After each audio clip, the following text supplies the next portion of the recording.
Okay, I'm back today and I'm working in Nicole Stalker's Beautiful Nature book. It is Flowers, Plants, Landscapes. I believe I've shown you this one before. What I want to talk about today is this background. So many times photos are taken and they have that blurred background that really accentuates your piece in the front. And it may look like this when you see it in black and white.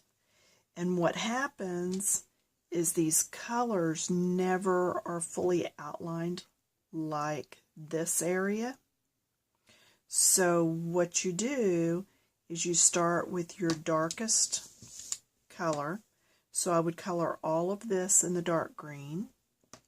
Then I would take my light, color all of this in the light green. Leave your edges jagged, then come back in your medium and do some blending. So this is a page I'm working on, and you can see here, oh, my little camera thing is boingy, sorry. You can see here that I do have jagged edges. Okay, if I leave that there, you can see it. So you can see all these little edges are jagged. The areas that were white, I went over with my lightest color. Okay, I'm using Raffine brand Marcos today. Alright, so I've already done my lightest and my darkest. Now I'm going to come in with the medium. And I want you to notice, though, how these edges are just really jaggedly put in there. Okay? So now what I'm going to do is come back in and go between these and just do some blending. The faded or fuzzy backgrounds, to me, are some of the easiest backgrounds you're going to do, because quite literally, that's it. Okay? Let's see if we can zoom in on that a little without me making the whole thing bounce all over the place. I'm not on a stand. It's actually connected to a shelf. Alright. And I'm trying to look around up there to make sure I'm in the camera for you. So what we're doing is actually coming in here and going between the lights and the darks with this medium. And you can hear me scratching into it pretty good.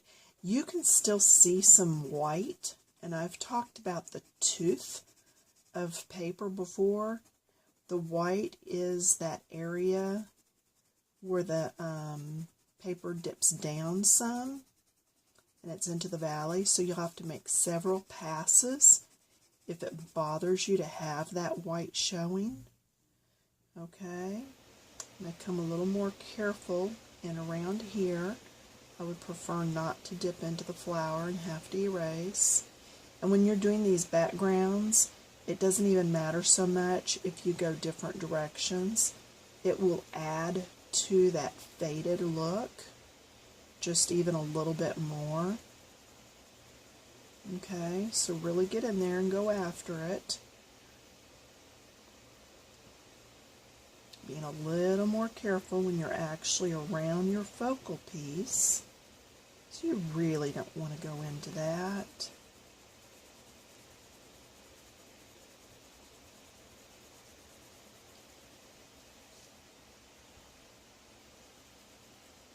Okay.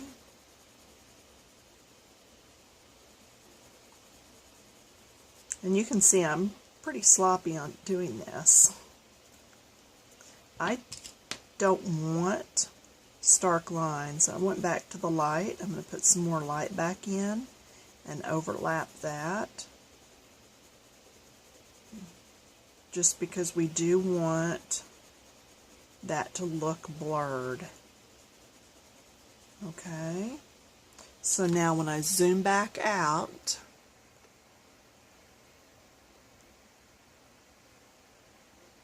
I think that's out far enough. You can see how that area is actually fuzzied but completed. Alright, now this area over here actually is where there is some stem lines and outline work with the middle tone here, with the leaves. So at this point I would be a little more careful to make sure I don't cover those up. Alright, still not being perfect though, because we want this all blurred. It's just I do want those lines to still be there. Okay, but then blending the rest of it in some. And I'm taking a medium shade and doing this. Okay, not difficult. These books are so easy. You will get grayscale books that are not easy. So just really look at them.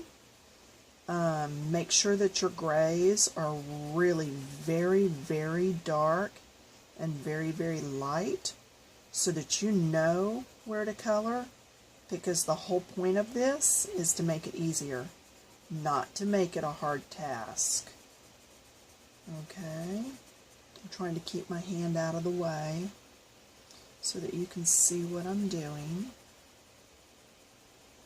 Again, I'm overlapping, and I didn't get the dark there really good.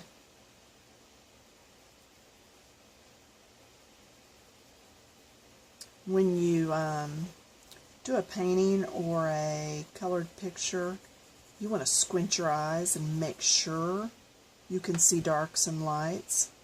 If you cannot, then you need to go back in and add darker darks, maybe erase some of your lights.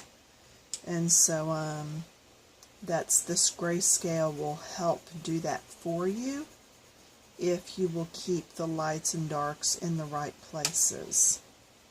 And you don't have to be overly careful with it when you're in this faded area. Now the flower itself, yeah, that took a little more time. But again, these books are so well done.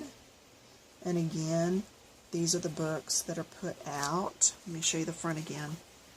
By Nicole Stocker. Okay. Awesome grayscale books. I have not done a landscape in here yet, but I do really enjoy doing the florals. And see, this is just staying in lines, but then making it blurred within that area. And then there was this one.